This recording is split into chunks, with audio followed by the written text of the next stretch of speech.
हाँ भैया ए आवाज जल्दी यार आगे नहीं क्या करे लगल मर्द घर चल तनी बोलाओ कहाँ बड़ी सही कहाँ बोले तो हाँ गली सर ए चलो जल्दी लेट होता हूँ लोग जल्दी तो एगो टिफिन सर में लोग कितना टाइम लग जाता अरे क्या करो कहतनी सो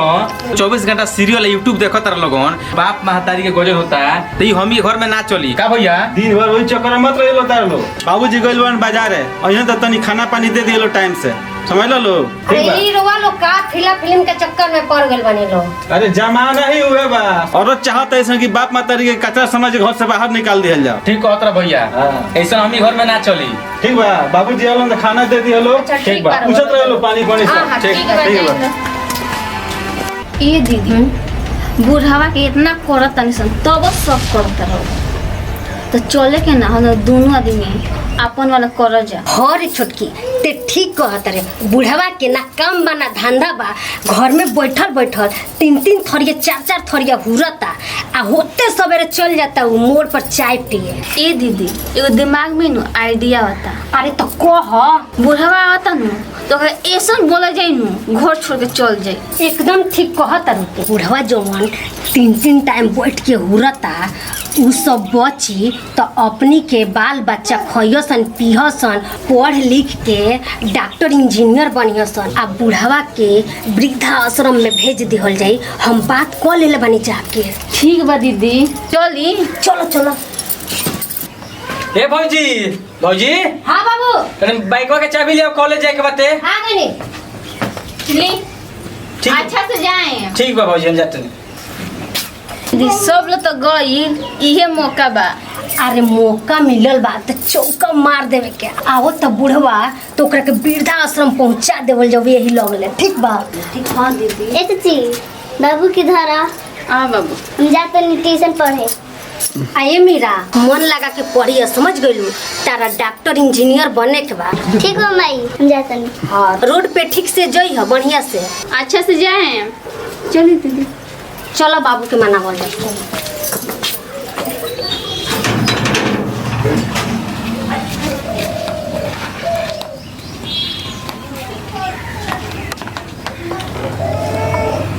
ए बहू कहाँ बोल लो हाँ आ गई निशान खाना लेके आओ लो अब तो भी चिल्लाए लगता तो आ गोलू लो अरे खाना मांगने तो खाना ले लो अरे खाना वाना कहाँ बा बनल रहला तो ओरा गई खाना उड़ा गई हाँ खाना बना तो नोरा गई ए बाबूजी रउआ बढ़िया खाना भर पेट खाना चाहिए नो तो हम रउआ खातिर एक जगह बात कर लेले बानी वृद्धा आश्रम में चली वो जब भर पेट रउआ खाए के मिली वृद्धाश्रम अरे हमार बेटा दूधू को कमाता रसन हम वृद्धाश्रम में जाई अरे कमाता लो तो सब तोहरे पीछे झोंक दे लो हमनी के बाल बच्चा नहीं खसन हमारा भी एगो लड़की भी ओकरा के पढ़ा के डॉक्टर बनावे के बा हमारा एगो बेटा बा ओकरा पढ़ा लिखा के इंजीनियर बनावे के बा ये बहू हमारा एगो खइला से तो हम लोग के लड़का डॉक्टर इंजीनियर ना बनिए सो ए बुढ़ऊ कम बोला समझ गइला आ चला हमनी के अबे तारा के पहुंचाई सन हम घर छोड़ कर जाए अरे हम ना काहे नहीं निकाल बा चल तू चल जल्दी ठीक बा सुनो हमरा के इतना बेइज्जत मत कर लो तो हम लोग चाहता लो कि हम ये घर के छोड़ के चल जाएं तो हम चल जाते हैं वृद्धाश्रम लेकिन हमरा के बेइज्जत मत कर लो हम ऐसे ही चल जाए जा रे छुटकी घर के एगो बलाई रहला तन दूर हो गई चल चली ए काका कहाँ जाते रहो बाबू हम जाते हैं वृद्धाश्रम हमारा पतो हमरा के अपना घर से धक्का मार के निकाल के दिया सन कहलिए सन कि तू ये घर के बोझ बना चल जेबो तो हम अपनी के लड़कन के पढ़ाई लिखाई ऐसे बाबू हम जाते हैं वृद्धाश्रम वृद्धाश्रम लगे जाके चल हमरा के रही है अपना परिवार खाते उठाने तोरो खाते उठान ना बाबू के था बाजी बरन तो बाजी के सामान बरो ठीक बा बाबू जब तू नहीं का माना तो चलो हम तारा कैंसिल करते हैं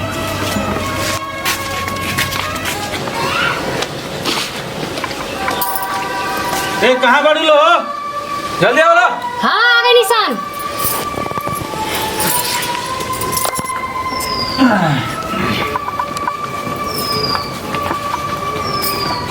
गेलो रुवलो बैठिलो हमनी के खाना पानी लेके आओ तनी सन चलो हो ए सुनो हाँ बाबूजी कहाँ बड़न बाबूजी के बोले ले आओ वो संगे खाना खा लेस का अरे बाबूजी के का फेरा में बानी लो हम खाना लेके आओ तनी रुआ लो खा ली लो समझ गए नी लो बाबूजी के फेरे में हम ही ना रह सोन तो के रही। अरे हमेशा बाबूजी के संगे खनी सा आज हमनी के अकेला के यहाँ खाली सा देखा तेरा भैया जल्दी बाबूजी के बोला ले आओ सुनी ना हमने के लाख माना कैला के बाद बाबूजी ना मननी है अब वृद्धा आश्रम में चल गई है का हाँ। दीदी सही कहतनी बाबूजी हमनी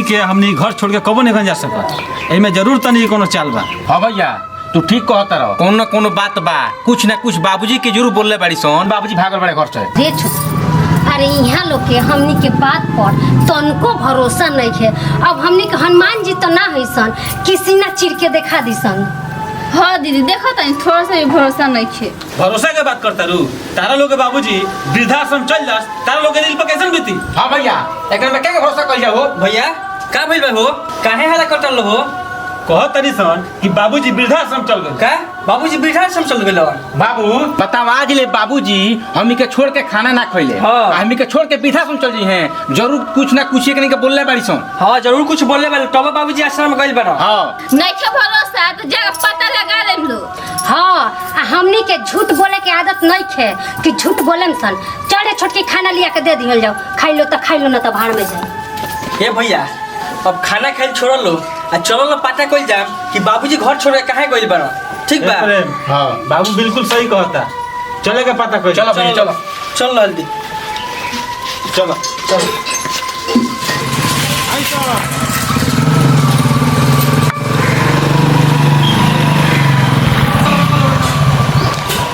का बात बनी नीरज बात ही बाबे कि तालो बाबूजी कल वृद्धा आश्रम जात रहन तो बोला के अपना के ले गए अरे ई तू का कहत रहो बात ही बाबे तालो बाबूजी कहत रहन कि दोनों पतोहिया घर से ढाका मार के निकाल देले भाई सन भैया देख लो नु जोन हमी के शौक रहलो तो साथ भइल नु हाँ। कितना सफाई देत लिया सो नीरज तार बहुत बहुत शुक्रिया बा कि तू बाबूजी के अपना घर रखले बड़ा ठीक बा नीरज तू जा कल हमनी के बाबूजी के लेवे जरूर आए सामने ठीक बा जाता नहीं ठीक बा ठीक बा प्रेम उकनी के समझावे के एके गो तरीका बा हाँ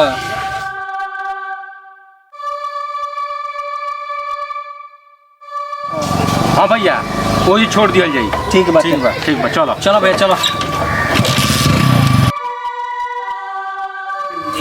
है मीरा बाबू के लेके आओ चलो थारा मेला घुमा लिए सन ले आओ मिला गई बाबू के ले लो आओ बेटा चले गए चलो जाते हैं थारा मेला ठीक बात तनी सौकेरे आज हम लोग ठीक बा जा चलो चलो भैया जाएंगे बेटा ए दीदी बुढ़ावा नहीं के कितना ठाट बात से रहता नहीं सा ना तो रह तो कोई कब चाय बना दे तो कब खाना दे तो कब हाउ कर तो हाउ कर एकदम टेंशने रहत रहलो ठाट बात तो बढ़ रही बा बुढ़वा चल गई तो कितना अपनी के बचत होता अब हम अपना बेटी के डॉक्टरी पढ़ा लें हाँ ये दीदी हम अपना लड़का के इंजीनियर बनाए पढ़ा लिखा के आज बा खुद आ गई ये दीदी अब बनी बाबू कहाँ बनी जी हाँ हो चली ना पूछा जाए बाबू बनी कहाँ बा चलो चलो पूछो ए जी अब बाबू बबनी कहाँ बाड़ो सन बाबू और बबनी के हमनी के अनाथ आश्रम छोड़े नहीं का ही का कहत नहीं रोआ काहे मजाक करता नहीं लोग बताइए ना कहाँ बाबू बा बहुत हमारा डर लगता ए भौजी ई मजाक ना इहे हकीकत बा हमनी के बाबू और बमनी के अनाथ आश्रम में छोड़ के चले निसन हाँ ये बाबू ठीक कहता रोवा लो कितना कठोर हो गइल बानी लो हमार बेटी के अनाथ आश्रम में डालिए नी लो उहे तो हमार जिए के सहारा रलसिया हम कैसे जिए हम अपना बेटी भी ना लिया दी हमार बेटी के लिया दी लो वाह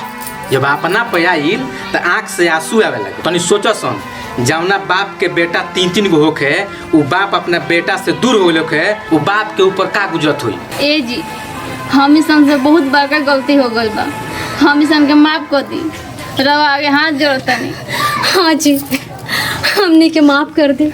अब ऐसा गलती ना करम सन। चली लो बाबू बबनी के ले आवल जाओ।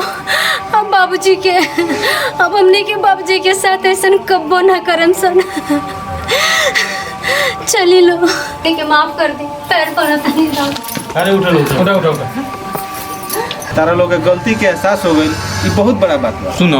नानाथ आश्रम में बाबू बाबू नहीं गइल बड़ा सन, ना वृद्धा आश्रम में बाबूजी गइल बड़ा। उ सब कोई नीरज की यहाँ बा। ए भौजी, बाबूजी आ बाबू सन के हम अभी बोलावते नहीं। ए नीरज, नीरज देखो लो। हीरा बेटे हमारे कहाँ चल गए? बाबूजी बाबूजी माफ कर। उठो लो उठो लो।